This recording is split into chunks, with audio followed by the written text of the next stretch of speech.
So Saving Grace is that Robert Plant project that he's moved on to, I guess. Oh, right. I was trying to check it out. Somebody just posted like a half-hour bootleg. Um, so I'm watching it from behind somebody's head, but it sounds really good. I mean, it's very folksy, Yeah, bluesy that did gospel. sound good. I just heard like 30 seconds of it, and my Mhm. interest was piqued for sure. And it would perfectly check out that that was something Robert Plant was doing. So the interesting part is that Robert Plant is the harmonizer, not Hmm. the main singer. The singer appears to be the drummer, and Robert Plant is harmonizing and playing harmonica, Nice. from what I could tell. I'm Why not all the not? way through it yet, but I um I haven't loved everything that guy's done in the last 25 years, but man, I love that he does it. honestly, I think everything that he's done has not been obviously like this is in my soul, Led Zeppelin. Oh my god, it's so great. But it's always been something really nice to listen to. Like if I was going to have a dinner party, I'd put on any of Robert Plant's projects that Yeah. wasn't Tall Cool One because I feel like Tall Oh, Cool One. yeah, no, it's all. I mean, when I say might not love them all, that doesn't mean I don't think they're not all really, really good. It's like, you Mhm. just sometimes I've heard things and gone like, okay, kind of cool, but it's all cool. It's just some is cooler than others. I love the fact that more than anybody else that I can think of, he has just refused to settle in. The way Jeff Beck was as a guitarist, Robert Plant is overall as an artist. Just the older I get, the more I need to do something new. And we've talked about that a lot, how there are artists that will not stop at all ever, and others who kind of are like, I Yeah, quit and practicing and I'm comfortable. it's a I don't begrudge anyone who whatever choice you make because it doesn't really impact my life honestly either way. So it's like go for it, whatever you got to do. But that said, I do have a real appreciation for the people that continue to just try new stuff and just wing. He's understood something I think a lot of people lose sight of, which is he's had house money since 1980. It's like it doesn't matter. I'm always going to be that guy from Led Zeppelin that you love and you worship and you miss me and you want me to do that. Whether I do it or not, you can't take that away from me. I won the game, and now I'm just going to really serve my own muse, whatever that is. I just think that's a great way to handle honestly. Because what do you do after Led Zeppelin? And he's showing us.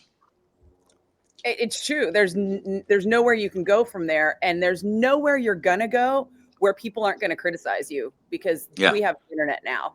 So I think a lot of it comes has to we all have to learn how to deal with everyone, people we don't know having a random opinion Hmm. about it, and that I, opinion being vile. I think it speaks really exactly, and I think it really speaks to the fact that when he was in Led Zeppelin, he didn't look at Led Zeppelin the way we did.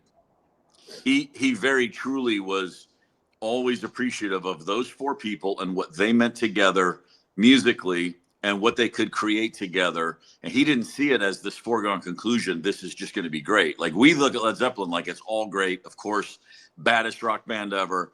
And he was like, no, this is me and my friend and these two guys from London, and we're creating this. We've just found this amazing alchemy, and we're just going to do it as long as it feels good.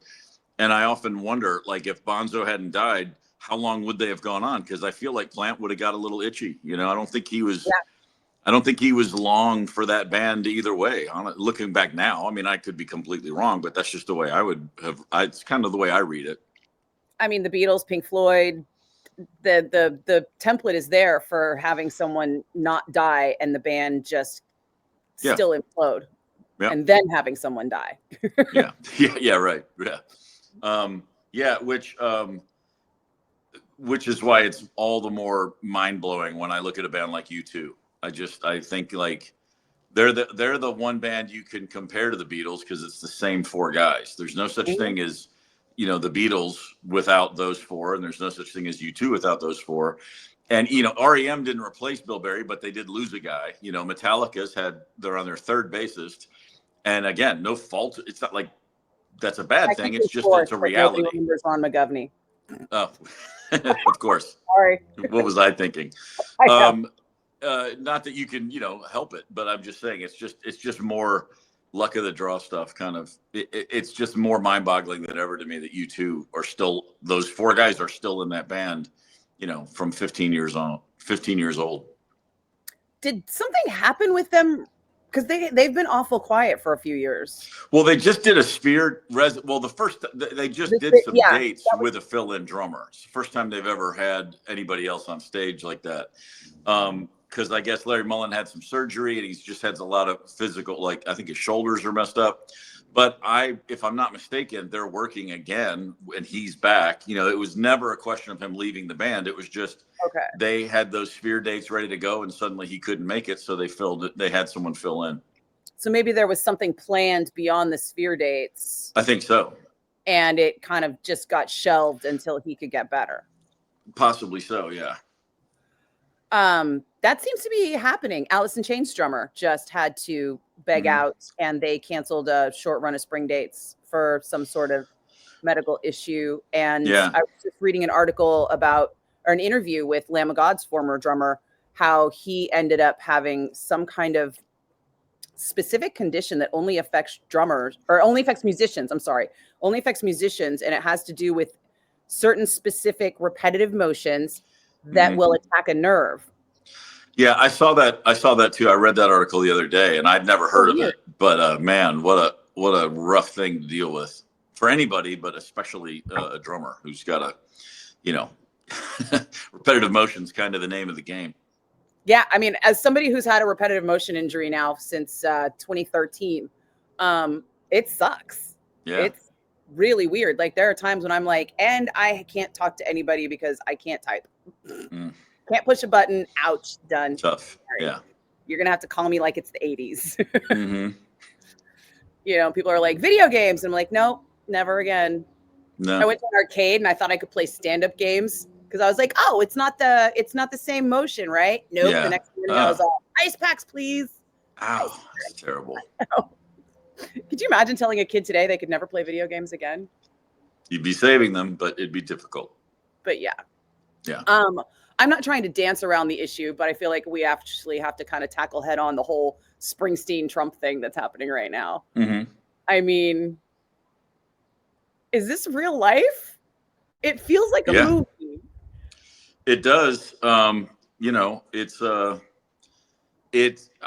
watched about a 5-minute clip and I was like, we've all known one thing about Bruce for a long time. He doesn't shoot recklessly from the hip. He's a very considered, he opens his mouth after he's given things a lot of thought.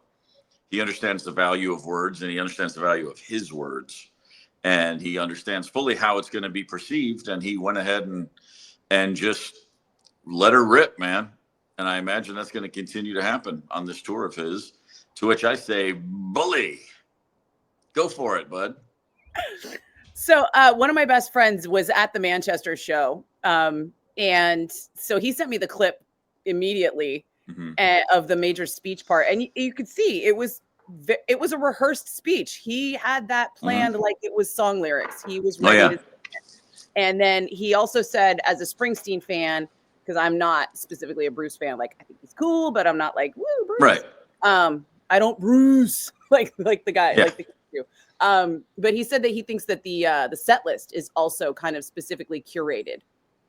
I wouldn't be at all surprised. In fact, I'd be surprised if it weren't. But for a guy who plays 3 to 4 hours and changes up songs a lot, that's kind of a statement, right? I would imagine there's a bunch of tent poles, but around those he'll make switches night in and night out, But if he's doing 36 songs, there's probably half of those are going to be in there every night that really make a message. And then he can pick from any of his 9 million other songs to fill in the rest. I read a thing last week about Bruce was putting out it's like a B-sides package. And it's 7 albums. 7 albums of unreleased songs. 7 albums. I'm like, dude, eat a sandwich, get into a hammock, take a break. Who has 7 albums laying around of songs that no one's heard yet? It's incredible. Prince. Well, that's very true. Right? Dolly Parton. Oh, easily. Okay, so help me understand. If he sold his catalog, is that him releasing 7 albums, or is that Sony releasing 7 albums because they now control everything? I think it's Well, Sony. I'm sure it's in conjunction. I'm sure that he had, I don't know if this stuff may not fall into under the thing of catalog since it's not been released. He may have said, I have other recordings that aren't yours. I mean, who knows? Oh, wow. But he wouldn't have signed a deal that Okay. didn't allow him a say. I mean, I'd be very surprised if Sony was doing this without him being a big part of it. That would be weird. Because nobody wants Bruce Springsteen to complain about you on stage. So the answer, right? I mean, we had Billy Joe Armstrong on stage in England with some very similar sentiments. Yeah. Maybe more raw and off the cuff than Bruce's, obviously. But I don't think that garnered an actual response, right? And now we have an official White House presidential response to Bruce Springsteen. And have you read it? No, I'm just looking at it. I've just God. been. I'm going to vamp while you read it. Oh, highly overrated. Yeah. Oh no, you are just digging in. Let me tell you, when you get to the cream center of that freaking ding dong, you are going to be just like, wait, he called him what? It's it's pedantic. It's amazing how far you can go in this country if you've never read or cared about the United States Constitution. It's something that should be, frankly, beneath the office. It all should be, of course. I can't imagine any member of any political party who's ever been in that office responding to what a rock star said about them. Go back down the list. Reagan. Not Joe Biden, not Barack Obama, not G.W. Bush, not Bill Clinton, not H.W. Bush, not Ronald Reagan. Go back. Nobody. No. That's not your realm to respond publicly. Yeah, it's silly. And there was an assault on Reagan. I mean, did the Queen respond to the Sex Pistols? Nope. Of course not. Much less with did you get to the end where there's kind of a veiled threat or a not so veiled threat? It's pretty funny. When I saw it the other day, the first thing I said was, even people that fly private got to flash a passport to get home. I said, Bruce I don't think he's gonna sneak himself across the border, but in a whiskey truck, but he might have to. I mean, Bruce is a billionaire now, right? So he's kind of on equal footing in some senses. I saw people saying, like, who cares what some millionaire thinks? And I was like, well, first of all, I think he's a billionaire. And secondly, apparently we all care what billionaires think now. It's a whole new demo. Right? I mean, billionaires are a full demographic now that we all have to kind of pay attention to. And even if we don't have to, it's super prevalent. The truth is that the response from the president, it's like every response. The real purpose of that is to keep us from talking about what he's actually up to.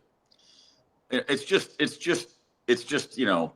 cheese to the mice, and we all flock to it. But because then we're not talking about the financial implications of the policies. Then we're not talking about the grift that is all these meme coins. Then we're not talking about A, B, C, all the way through the letter Z. So I doesn't mean we shouldn't respond and talk about it. Anybody that wants to go back and forth in public with Bruce Springsteen, good luck to you. I mean, but again, all this attention makes that man in the White House very happy. But so also somebody who's not a billionaire, and I've got to look up the name because I don't know them. I don't know if you've read about this yet or not, but a band had to cancel their tour. Yeah. Because the drummer's a Mexican citizen. Yeah. So, but they're a Texas-based band, right? Let's see, Lord Buffalo, and they were removed from a plane, detained by U.S. Customs and Border Patrol on Monday, en route to their European tour. Now, presumably, they have visas for their European tour. Mm-hmm. He's a Mexican citizen with residency in the U.S., and he's leaving the U.S. to go work in another country. Yeah. Don't understand where Well, I read an article. There was an active warrant out on him for his arrest previously. Was there? That Okay. well, that's the story. I don't know if that's true, but that's the information that is coming out now. That there was. Hang on. It says he's a green card holder, lived in the U.S. for a long time. He was wanted by the county sheriff's office for violating a protective order against him multiple times. Okay, so he had a Saeed had a warrant for his arrest restraining after order. violating a restraining order at least twice. So if that's true, not knowing who the restraining order is from and what he did, that's probably not a good thing. If you're on a green card in this modern era, that's definitely a terrible thing. If you're violating a court order, I don't care who you are, you should get picked up. It's like if the banker down the street is violating a court order on a restraining order, I would hope somebody would go and arrest him. This is the hard part, right? Where do we get the information so that it's accurate? And well, if the county sheriff's office is, I don't know. I don't want to. I just saw this, like this morning and meant to look it up, but I didn't get any more information from it. But then at the same time, you have people saying he's worked at that. There's a school in Austin, the Texas School for the Blind and Visually Impaired, and he's been on staff there for years. And he's a beloved teacher or administrator or member of the staff in some regard. So, who knows where it all sits. My thought on all this stuff is all these ICE raids we're seeing and all the TSA agents hassling people. What were these guys doing like last September? Just going about their job? And now all of a sudden these same agents did they always want to be harassing everyone? Or are they just following new orders? Do any of them have a thought that, well, this is weird. This is an entirely different way to treat people. I think it's kind of, it's just kind of, I think that's really weird. The ICE raids, apparently a lot of those guys are very recently deputized, if you will. What's the word? Assholes, the kind of people who love to go into a neighborhood and round up little old ladies and deport them. But like the TSA agents who are harassing people, what were they doing a few months ago? Were they just going about the business by the book and now they're getting a little extra salty? And if so, what the hell's wrong with them? But also, there's been no change in policy in terms of people who have warrants out, right? That's not the difference. The difference. Oh no, I'm not saying that's different. Right. I'm saying generally, big picture.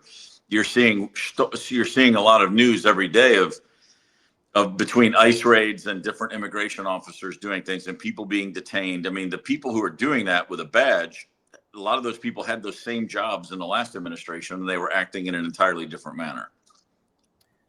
And I don't understand how, because I guess what I'm trying to get to is that you're right. The policy change isn't to arrest people who have warrants. That's always been the policy. No, that should have always been the case. At the same time, if a guy's got an outstanding warrant and he works at a school, he's pretty easy to find. It obviously wasn't a priority. Yeah. And if that was really the case, it was only once he was trying to get on an international flight that he got flagged in the system somehow, maybe. I don't know. The whole thing strikes me.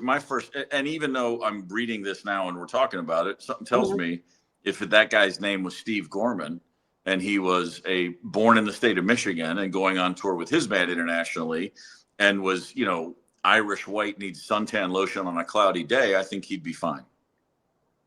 Not to mention, this is also someone who has presumably work visas and a return ticket.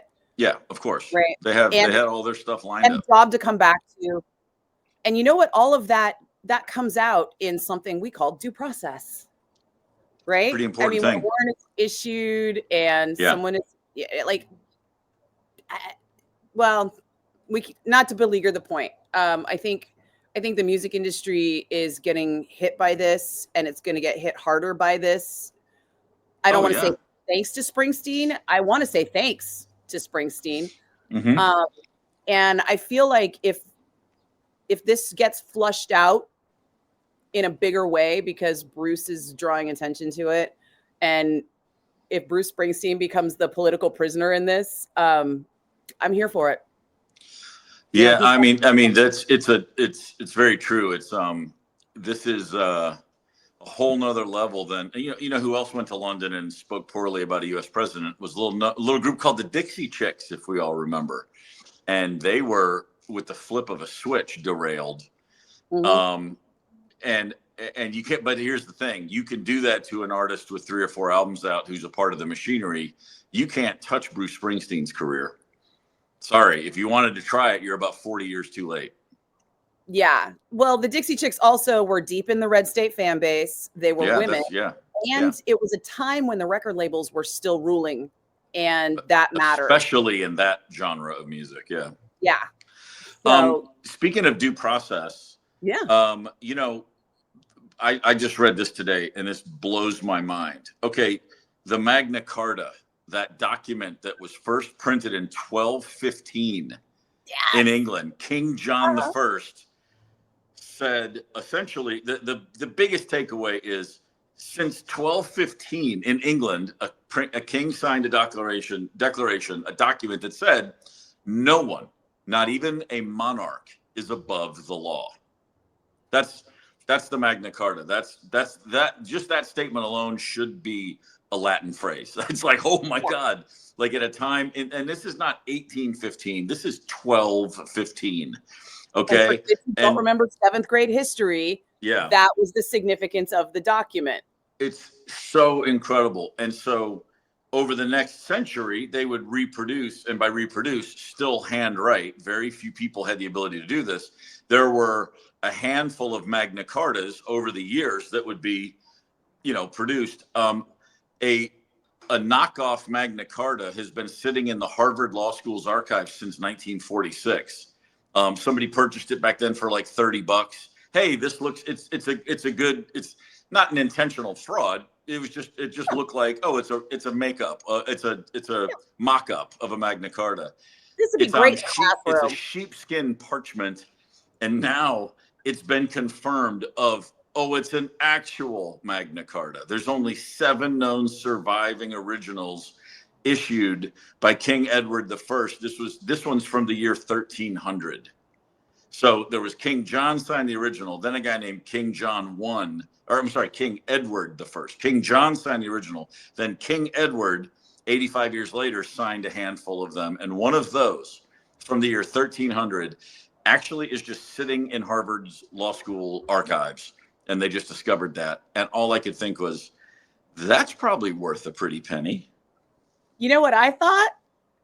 Isn't that coincidental timing that came out right when Harvard is having an issue with somebody who thinks they're a king?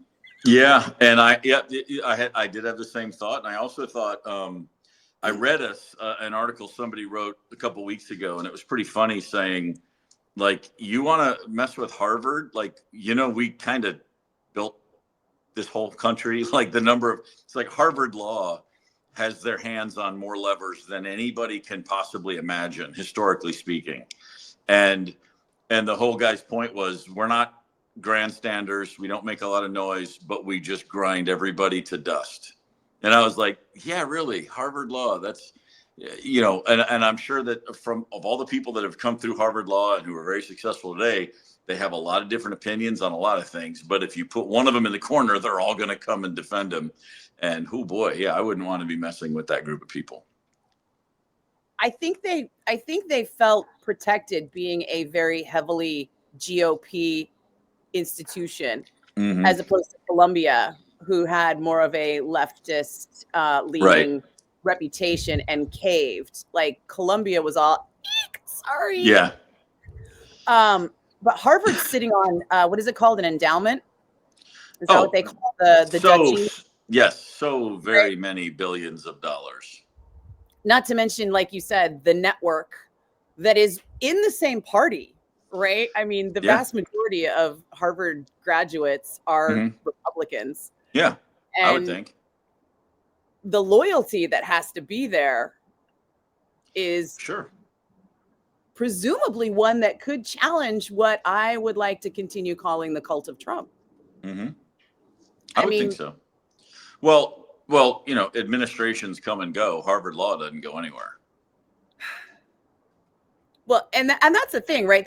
Isn't that almost the whole point of the Magna Carta being signed by successive monarchs to affirm we've had Yes. regime change, but we're affirming our standards. Yep. And I think it's poetic how we're dealing with, the more things change, the more they stay the same. Yeah. And that Well, is it's like subtle it's but vicious clapback from Harvard ever. yeah.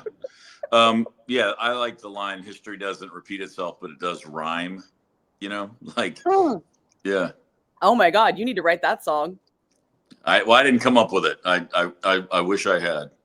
Yeah, but there's lots of turn of phrase that you can put in a song without it being a copyrighted thing, isn't there? That's very true. The only time I tried to write a country song, I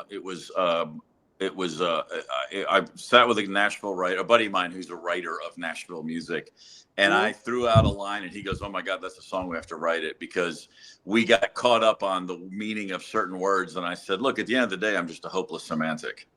And he looked at me and goes, "Oh my God, let's go write that right now." We actually wrote a pretty good goofy country song called "Hopeless Semantic," but it never went anywhere. Well, but also it doesn't have to be a country song. It could be, Very true. Right? I mean, ask Hank Williams III. That guy went so heavy metal that he was like so far from the original, but still like waving the flag, if I could say it that way. Sure. Well, you know how like they say politics, it's like a horseshoe, everybody in the middle, and then the as you get further and further left or further and further right, you actually get a lot closer to each other. You come around. And so somehow that's Hank Third has somehow, musically, he's closer to his grandfather's original country doing metal than Hank Jr. in the middle ever got. You are not wrong, sir. I think that this kind of brings me to where what I'm getting on my socials from talking about this is that there's the shut up and sing crowd out there still. Mm-hmm. Yeah. And, I was like, Bruce Springsteen has been political content. Yeah. Like, are you going to tell I've never understood the purpose of the shut up. Sorry, say what? Oh, I was going to say, are you going to tell him to shut up and sing after a half century just because he's talking about your guy? Well, yeah. I mean, I never, the shut up and sing thing, the shut up and dribble people, the shut up and do whatever you do people.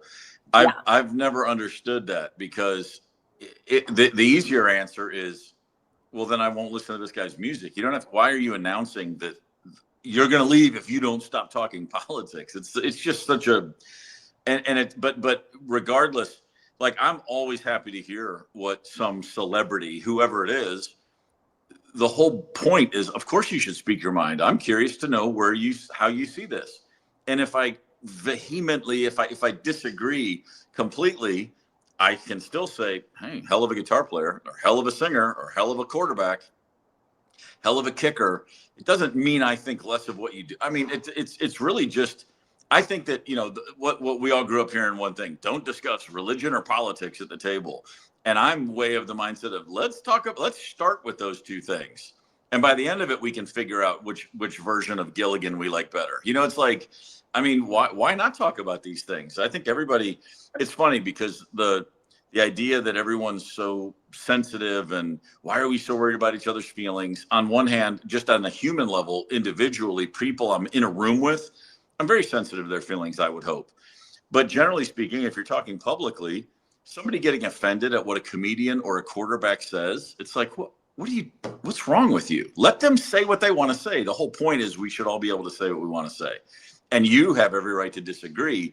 But why would you get upset or offended when you hear someone feels this certain way? It's like they're expressing themselves. I'm obviously aligned with a whole lot of people one way, and I'm unaligned with a lot of other people. But I would never in a million years say, I wish that guy would just stop sharing his opinion. I think the problem is people don't understand that you can't separate the opinion from the music for the most part. That's the difference. And even more so with sports, people that say, take the politics out of sports. Sports has always been political. It's always been a place where athletes have been able to express themselves or just the conditions of their life. Everything's a political statement, and it's just always been there. It's a place of real privilege to say politics don't matter. It's a place of true privilege or just true denial to go, it doesn't impact my life. And of course it impacts everybody's life. And if your life's great and you don't want to think about it, that's okay. That's your choice. That's your right. But don't act like that means it doesn't matter. It just doesn't matter to you. It matters to everybody else. Ask the Cincinnati Reds right now.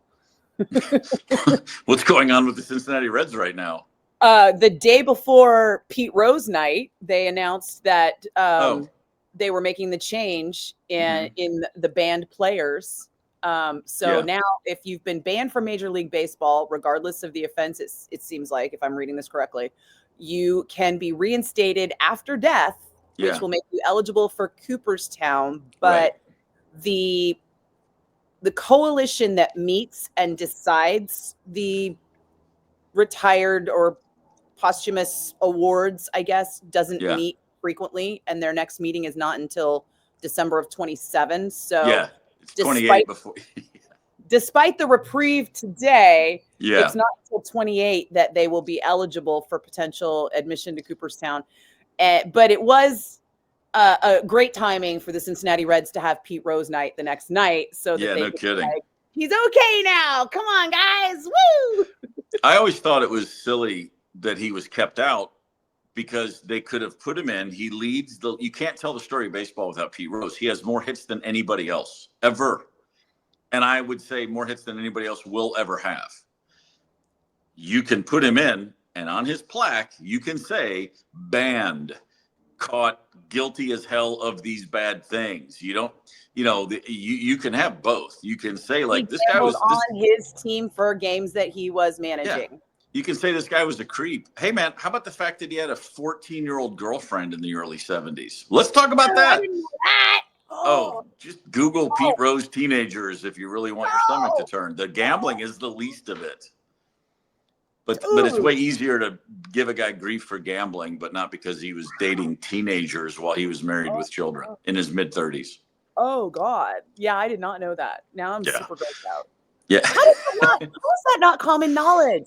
How do I know all of this about his gambling, but none of this about his predilections? Well, because why would we listen to women? Well, you're not wrong, sir. You're not wrong. Yeah. So before I go down that rabbit hole, I want to stick with this one, because where does that leave us for players that are shadow banned and not officially banned? Right? Because you've got Bash Brothers, you've got Barry Bonds, you've got that entire scandal where they kind of let them finish out their careers and retire, but repeatedly have voted them down year after year after year after year of eligibility. I think you still have to look at all those guys individually. You can't just say all those steroid guys should go in. But at the top of the list is Barry Bonds. It's insane that he's not in the Hall of Fame.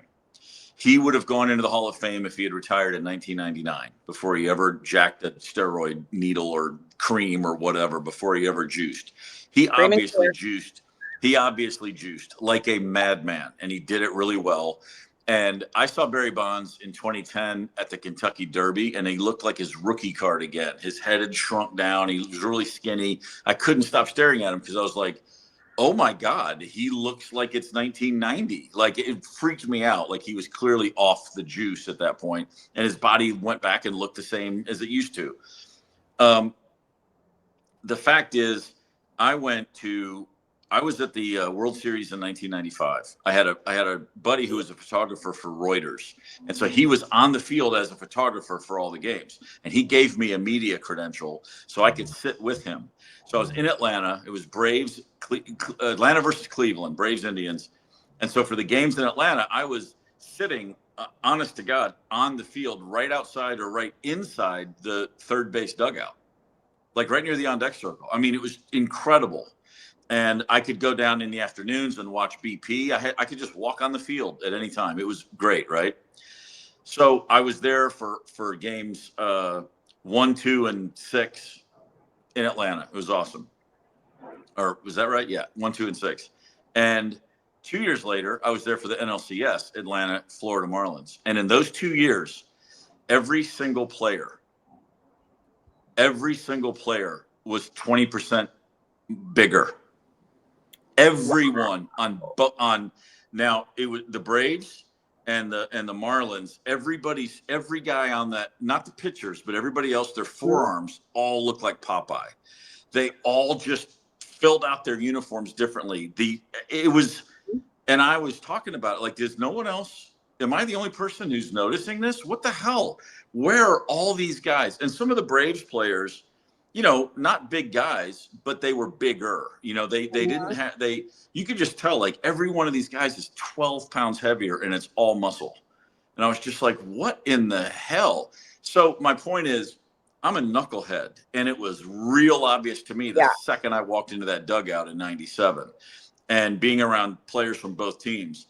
So Major League Baseball did nothing. They knew to stop. Of course they knew. Brady Anderson for my Orioles. He's a skinny little outfielder who in 1 year went from like averaging 8 or 9 home runs, and all of a sudden 1 year he has 50. And it's like, okay, what's happening here? It's all just so stupid. And you can't. But then again, the Baseball Hall of Fame is not officially an MLB property. It's its own thing. Like the Rock and Roll Hall of Fame. And so, Major League Baseball, the Hall of Fame can say, well, we're not a part of Major League Baseball, but of course you are. And Major League Baseball, after the strike in '94, and after all the damage that did, because, nothing pisses off billionaires more than millionaires asking for some respect. The damage that did the more things change, the more they stay the same. Always. That was just, Major League Baseball just had no teeth for the fight. They were just not going to turn away, because the home run race in '98, it led the network news for a month. In September, every night you turn on the network news, and within the first 6 minutes, they'd give a McGuire Sosa update. Baseball was not about to stop that. No. So put those guys. So put Barry Bonds in the Hall of Fame and say he juiced like a madman. But my God, what a talent! I agree at this point. I feel like everyone wants to kind of hide the metrics of how they decide who's worthy and who's not, and then pawn it off on the vote, and be like, don't know what happened here. Yeah. And I'm just like, let's just transparency in everything is the way to go. I think, as much as nobody wants to see the sausage made, we kind of need to know what's in the sausage these days. It's just not good for anyone. It's very true. I think it would be I think it would go a really long way towards preventative health care if we all knew how the literal sausage was made. But that's just me. As a man who's enjoyed many a great sausage in my life. As recently as 3 hours ago. But you know what? It'd probably do me some good to go check that out sometime. I think that's a great ending point. All roads lead to sausage. I'm gonna leave that one hanging. You can't help yourself. I can't. That's terrible. Yeah, the only other thing I was going to talk about, I think, was I want to do a whole day on that. Helen Grant is like back. Remind me, Helen Grant. Peter Grant's daughter with her share of Led Zeppelin. I meant to pivot to that earlier and I spaced it. You said Lou Grant. You mean Peter Grant. Lou Grant was Mary Tyler Moore's boss. Lou Grant was Mary Tyler Moore's boss. Did that? Okay, I literally had no idea what came out of my mouth then, because my head said Peter Grant. That's pretty great. My mouth said Lou Grant. I believe you did. Well, I wonder what I've been saying on the air lately. And by the way, crazy. All right, check this out. Speaking of Lou Grant, hang on, let me find this. I read this the other day. Lou Grant. I read this the other day, and it's kind of amazing. Captain Crunch, the mascot, cereal mascot, Captain Crunch. Okay, his full name is Captain Horatio Magellan Crunch, for the record. That character was created by a guy named Alan Burns, a marketing advertising dude. He created Captain Crunch for the Quaker Oats Company. And then he went on to create the Munsters and the Mary Tyler Moore Show. Nice career, dude. Never heard of you before. I'll always think of you now. From Captain Crunch to the Munsters to the Mary Tyler Moore Show. That's a good little blurb on the bio. Yeah, those are some properties I wouldn't mind having on my resume. Yeah, pretty great. Or residuals in my bank account. Mm-hmm. Because those were all on heavy repeat when residuals were residuals. Forget it. Yeah, man. It's crazy. And Captain Crunch, I mean, if you got a tenth of a cent for every box sold, he's made millions just from my family alone. My God. Oh, Captain Crunch. I mean, I couldn't do the roof of the mouth thing, but also my family were kind of like health freaks, so we were like the Cheerios family. Can't imagine. It's all mush. Yeah. No. All the Captain Crunch varieties going down in heavy volume in the Gorman household. Really? Oh God, yeah. We were so deprived for sugar cereals that, when the family divorce happened and we talked divorced dad into buying us the Captain Crunch, we ate the whole box in a weekend. Sure. And then we were told we were not allowed to do that again. Hey, but you know what? That glorious the glow of early divorce leverage for the kids, you took advantage of it. What were we gonna do, right? Yeah. I mean, come on. Sugar deprived children are like heroin addicts. We're clever. Great.